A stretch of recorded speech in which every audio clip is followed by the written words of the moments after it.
Welcome back to the Ice Factor. This morning we had the pleasure of having Mark Gallagher join us from Australia, speaking about his experiences over many years in Formula One.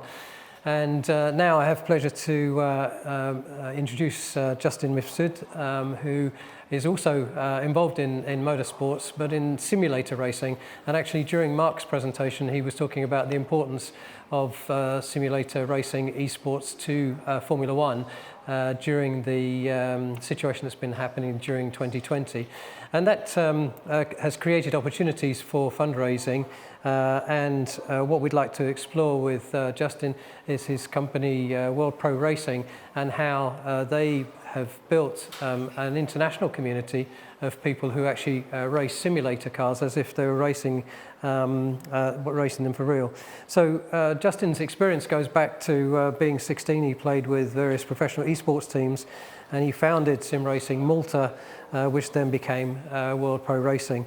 And what he's going to do is to actually explain to us a bit about what he does and show us some actual racing. So I'd like to welcome you to give us your talk, Justin. Thank you. First of all, thanks for having me. It's a pleasure to be here, as of course nowadays I'm explaining and basically saying what esports is all about, especially of course sim racing, because we're based as World Pro Racing as sim racing purposes only. So as Martin said, we started as Sim Racing Malta back then in 2017. I wanted to create a community. Actually, back then it was locally only, and it was not enough. Of course, Malta is a small population, and we wanted to go bigger, and then we branded as World Pro Racing. So I'm going to give you more information about what esports is, for those that do not know actually about esports, and of course then we go into sim racing and how it can help the voluntary work, fundraising events through sim racing. So what is esports? Esports is the competitive wing of multiplayer gaming. People know that, especially this to parents, that gaming is, you spend a lot of time sitting, playing games, getting nothing out of it. And actually, you're getting something out of it. First of all, you're socializing with people around the world, and something that people say, which I'm totally against, that we as gamers or people in esports, we are like couch potatoes. Actually, we're not. There's physical training involved. There are many, many things involved in esports. Individuals, of course, these can compete together against each other, and they can win huge prizes. As of course, it's mentioned there that there are teams and players, individuals that are winning millions of dollars in these competitions. And also, there are huge fan list worldwide, which I will be showing you later on about the viewership in esports, not just sim racing. Now I'm only talking about global esports. It can be a huge career in not just playing the game, a career in building games, developing games, in social media, marketing, graphic design, 3D development, many, many things that can help your child, specifically for parents, and even at any age. And of course, nowadays there are college scholarships in various universities and colleges around the world. So basically, just a few statistics in esports globally. As you can see from, these are in millions, 2018 going up to 2020 with 272 million occasional viewers and 223 esports enthusiasts, and predicting in 2023, which in my opinion it will be more than that, considering the number of events happening, especially now with the COVID pandemic. Unfortunately, several businesses and organizations, including the voluntary sector, couldn't do physical events, so we as organizers had to go online. So about sim racing now. What is sim racing? Sim racing is as you can see there are 3 pictures where you can see there's a steering wheel and pedals, a rig, we called it a rig, where you have to sit on to be like inside the car. And there's an actual image of one of our events where a driver has just one screen, and because it's usually with 3 screens, with steering wheel, headphones, the rig, and pedals. It's simulating what the real car is doing. It's not like there are many games, car racing games. We are specifically on simulation games. Actually, we don't call them a game. Actually, they are simulation software. Simulation, probably everybody knows what does. We are simulating something. In our case, we're simulating what a car does on track, and it's actually, you have the tire simulation, fuel, chassis, damage, physics, and weather simulation. We did several events where, for example, in UK, where at that time it was raining in real life, and at the same time, during the virtual race, it was raining as well.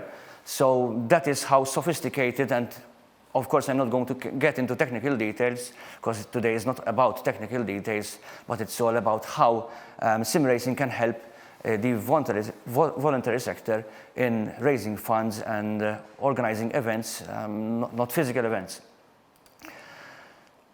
One of the good things in sim racing is the transition to the real world of motorsport. As I said already, sim racing is now recognized as a sport. First it was Germany that sim racing was recognized as a sport, and second was us, Malta. The Malta Motorsport Federation has recognized sim racing as a sport, which I'm very proud of, because those 2 drivers, in fact there are many more, but these are 2 world fastest gamers, which I had the pleasure to meet. One of them is Rudy van Buren, who was completely a sim racer, and now, as you can see, he's racing the real Porsche car, which is supported heavily by our Factor 2, which is the platform that Rudy van Buren used to, actually he's still racing on. And there's the recent world's fastest gamer, James Baldwin, who is now into GT touring as well. So imagine how serious this was when they took just a game, because for some people it is just a game, and transitioned into a real world car.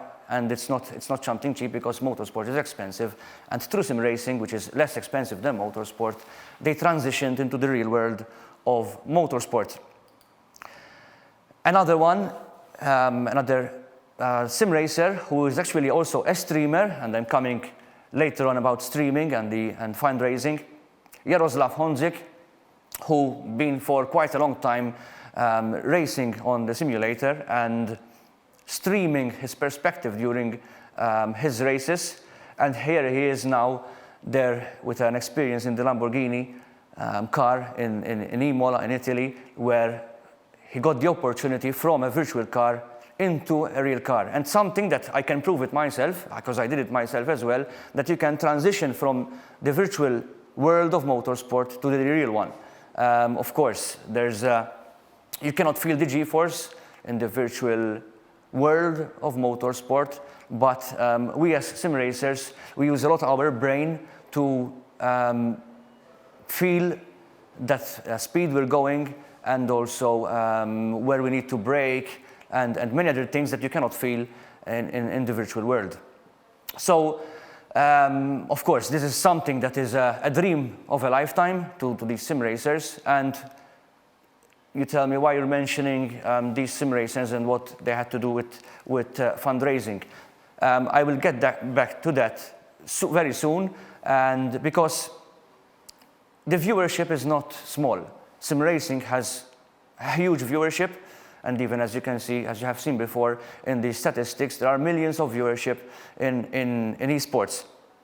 And here I'm going to show you the actual footage of few of our events, which are high-level sim racing events, where you're going to see how an event is broadcasted live, the same as you see. It's like you're watching on a TV or in a TV station, any TV channel, the same as you see in a real life scenario. Let's see this.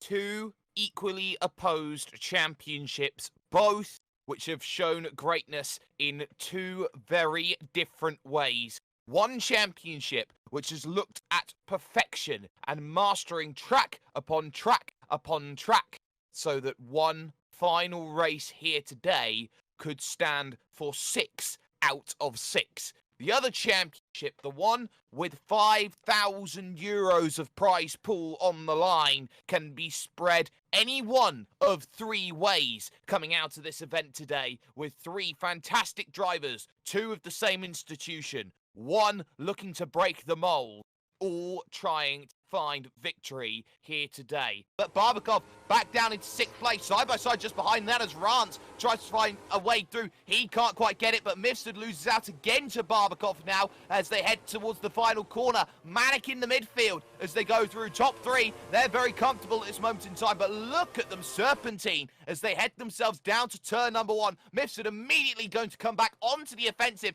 in the GT Omega car, trying to get past the HM Engineering, but Dennis Jordan here under pressure from Petr Briliak, closing in the draft, having to defend slightly. Which way do you go, Petr? Goes to the outside, trying to look for it. Jordan hangs it in a bit deep, just about grabs some acceleration and some traction out of the corner, and just about saves the place. As here comes Erhan Yayovsky through the final couple of corners. We expect this one to end right now on this lap. He's already having a celebration at this point. The timer expires. It was perfect, this race. Erhan Yayovsky is your Greek G1 Virtual Series 2020 champion with a dominant display. It's a triple threat challenge here today with AMD World Pro Racing live here with the likes of course, TVM Sport, of course, some brilliant action to come with ESTV, and of course on motorsport.tv as well. For this is the AMD Triple Challenge. It's 10 laps worth of racing, and it starts right now. Risto Capit there getting an okay start, but Yayovsky there alongside,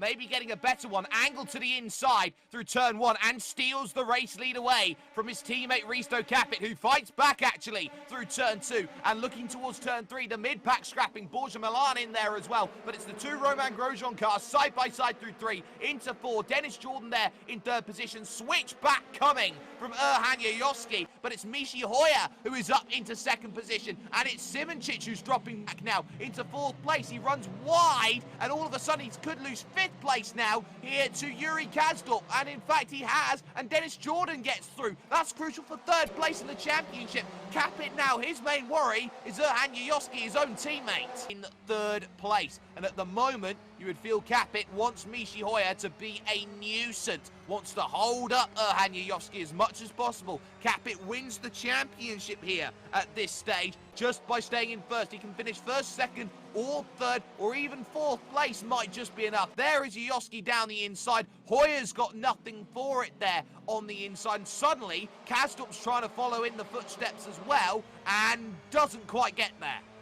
Just one more corner remains. It's the corner of 1,004 lines, and you don't need a list of 1,004 reasons to say why Risto Capit has been so good in this series. So many times he has been the one playing the supporting role when it comes to these sorts of races. But what a way to introduce yourself to the world and say, I am a master of my craft. Risto Capit has swept the AMD Triple Challenge.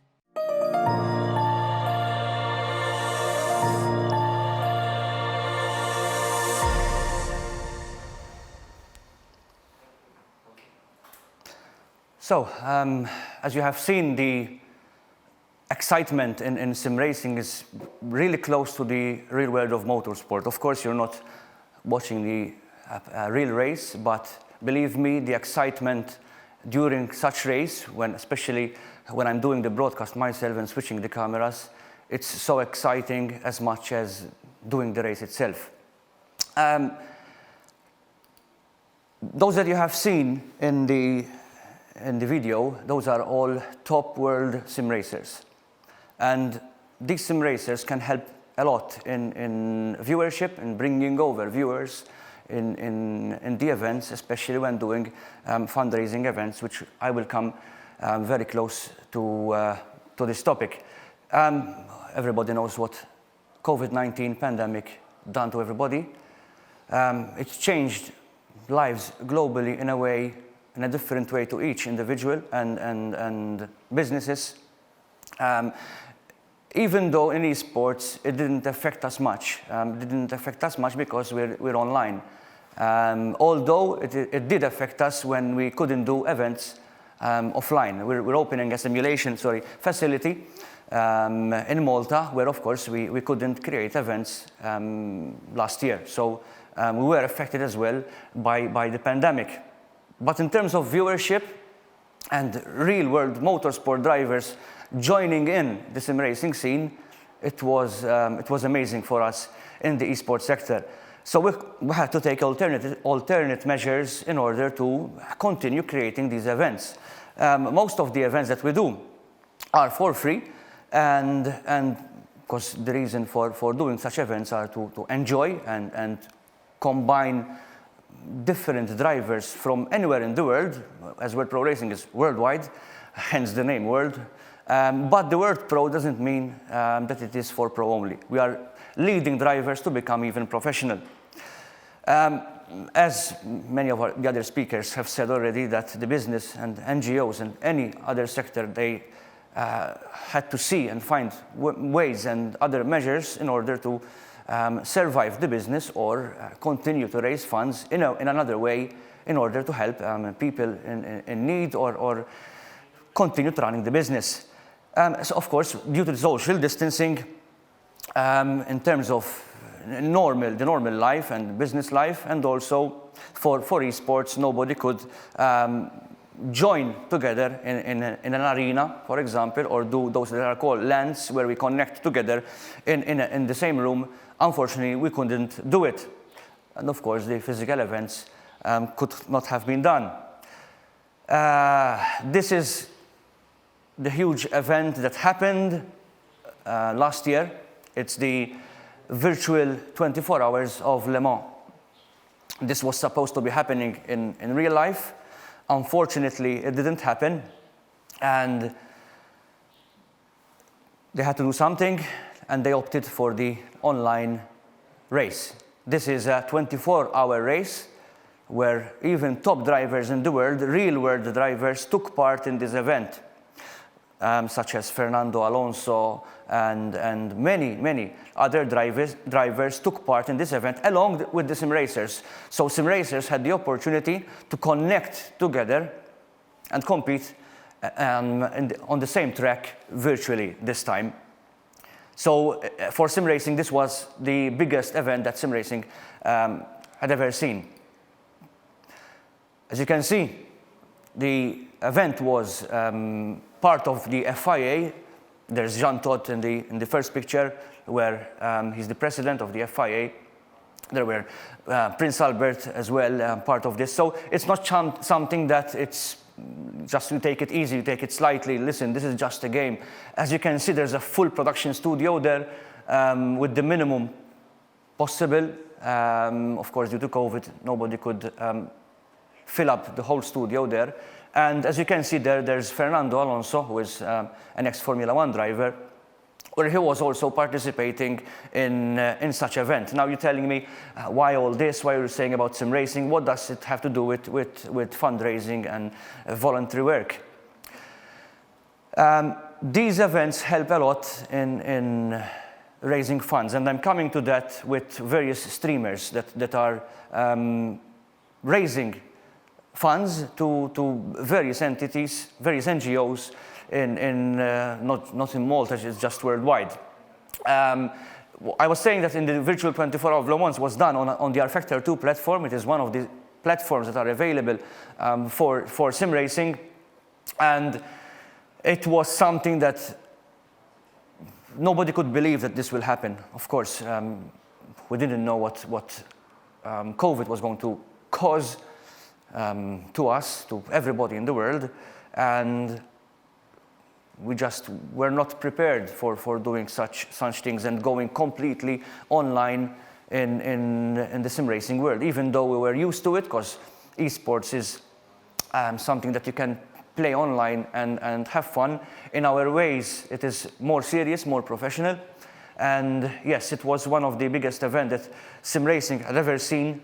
And as Rena Butler, who is the business manager of Studio 397, the developers of R-Factor 2, of course, I'm not going to mention all this, but it was something that he mentioned, that it is the sport that connects people around the world. And the internet, although people say it's harsh, which is true, because obviously there's a person behind the monitor, so they can say whatever they want, but the community in sim racing is huge, it's growing, and we support a lot each other. And that makes the sport grow much more. So how can sim racing and fundraising combine together? Now I'm coming to the point of fundraising. So, as I said already, online events. Right now, all we can do is online events, or else if we do a physical events, we have to have simulators separate from each other, which we will have less drivers competing. If we have 20 simulators, we have to put like 8 or 10, so we can separate them far from each other due to the COVID measures that we have to take, of course, as a precaution. Another thing, involving the real-world drivers. We can create events with the real-world drivers which attracts viewers and fans from across the globe, which viewership means more people viewing, more money we can collect to NGOs, to fundraising for anything. I'm coming to an example of a person who did fundraising online and raised quite a lot of money, which helps a lot. So, endurance races, I think the biggest advantage of endurance races, when you say endurance, means a long event. For example, the one that I mentioned before, the 24-hour. There could be a 24-hour event where drivers swap each other. They have a stint. When I say stint, it means a number of laps. For example, a 1-hour stint, and then another driver change. They swap the car. They swap the drivers, actually, from different places in the world.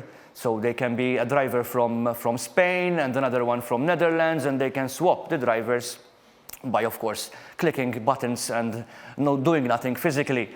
Involving such drivers, which we have in our contact list, which we can work out, such events will help bring over the viewership and create a huge event, which will, in a way, help in collecting more funds and creating events which becomes popular and can be a yearly event, or even more than one time a year. As you can see there, there's a local driver on the top picture. It was one of our events that we held in 2018. We had 5 simulators back then. Today we have around 16 simulators, and that was a physical event. And at the bottom, you can see Fernando Alonso, Max Verstappen, and Lando Norris, who the last two started as sim racing. They started in karting, and now they are in sim racing as well. And they've done quite a lot of sim racing events themselves. They took part in such events that, of course, people are asking for them, and they come to watch them. And due to that, with the popularity of that event, we will have much more chance to get donations for such fundraising events. Jimmy Broadbent is a sim racer who is much loved by the community, by the sim racing community, and even in the world of motorsport now, because everybody is getting to know him. And actually, I don't know who doesn't know him. He's doing quite a good thing in sim racing, as he's, of course, mentioning there that sim racing community is built up of many people from many different backgrounds. There's no racism involved, there's nothing involved in that, and we combine us together and we form one community and do such good deeds, such as Jimmy Broadbent, who is a sim racer, a streamer, and as well a commentator, who in just 3 events, he raised a total of nearly £130,000 online, virtually. So imagine having the celebrities, the top drivers in the world, real world drivers, competing in such events and raising money for good causes, of course. This is something that we're very proud of in terms of what, in our events, what we broadcast, where we broadcast. We had the pleasure to broadcast in such television stations, in Sky, ESPN, ESTV, Motorsport.tv, and we're very thankful for TVM for allowing us to partner and broadcast our events on TVM Sport, our national TV station, TVM Sport channel. So imagine such events collecting funds and for, of course, charity events through these TV stations. That, of course, the viewership is huge. Something which I can say that happened this year, which it's not the full statistics. We had over 2.5 million views this year and over 10 million impressions and reach through our social media. So it's something that you should consider in working with. World Pro Racing, of course, we can help in creating such events. And yes, let's create something for a good cause and yeah, continue to promote sim racing. Unfortunately, number one went down. 2021, we have huge plans coming up, even for fundraising, which we had planned for last year, but we couldn't do it. So yes, feel free to follow us on worldproracing.com and you can see what's coming up. And let's keep in touch to create such fundraising events. One last thing, that many people are against this quote, and I'm not against it, and I'm going to keep using that quote this is for all the voluntary work, for all the hard work that they're doing. Follow your passion and motivation, because that drives you to find alternative measures, find other ways to get funds, create events. The internet is open worldwide. Let's work together and keep strong. Thank you.